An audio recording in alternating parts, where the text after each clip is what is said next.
So acculturation is the second environmental factor, and I need to change that heading because it should say environmental factors, not cognitive models. Ooh. All right. So, sorry, Simpsons. I love Simpsons. Acculturation, adapting to a new culture. So what is it? What is marginalization? That's the one we're most interested in because it's the leads to the worst mental health outcomes according to the research.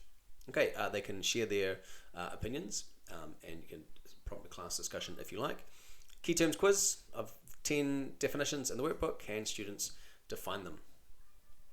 Okay, we can go through the answers, or if you like, just copy and paste the answers from the teacher edition of the workbook. All right, again, classic simple pedagogy.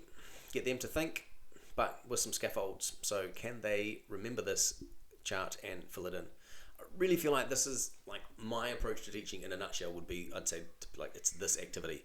It's plan designed, teacher centered, but we get the thinking to put back on to the students. All right, chalk talk. Okay, review this. And then a similar activity to what we did in previously in cults.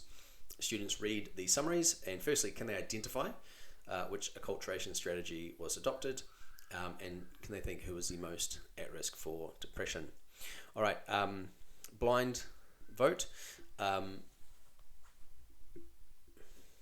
think, yeah, right, they close their eyes.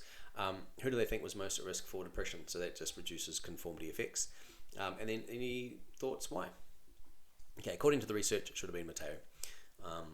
And then again, we get into the why, the methods used. Okay, an example. All right, and then it's this. Okay, marginalized people might experience more acculturative stress and less social support. At least that's two hypothetical reasons. Okay, some slides on acculturative stress and social support if you need them. Thought this was really interesting. I mean, I really think this is such a valuable thing for students to learn, the connection between loneliness and mental and physical health problems. So now they've looked at a range of explanations for depression, quite like this activity. I was calling it Frankenstein's monster, but I thought that's probably a bit on the nose, maybe not politically correct. So they're going to be Dr. Frankenstein. They're going to create one of two characters. They either choose someone who's super resilient or not resilient. And really the idea here is that they try to, this is my example of someone with PTSD. They're just trying to synthesize all these things I've learned about the biology, cognition, and environmental factors that go into making someone at risk for depression. Or they can look at the alternative, the flip side of it, and look at what can make us more resilient. Any volunteers to present? And if you've got 60-minute lessons, this might have been enough time. If you've got 40 to 50-minute lessons, I think this you probably need to spill over into the next lesson. All right, probably a good time to give a practice SAQ. Describe our model of acculturation using an example, the T-Rex method.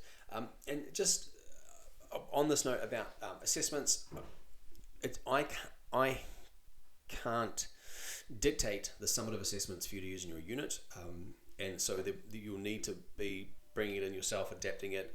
I've got ideas that I've put into the teaching materials, but it's all about your timeframes and your assessment program, and what you want your assessments to look like. So your timelines and due dates and things like that. So as much as I'd like to help you more on that regard, just with the vast array of people that use these materials, there's no way I can create your assessment plan.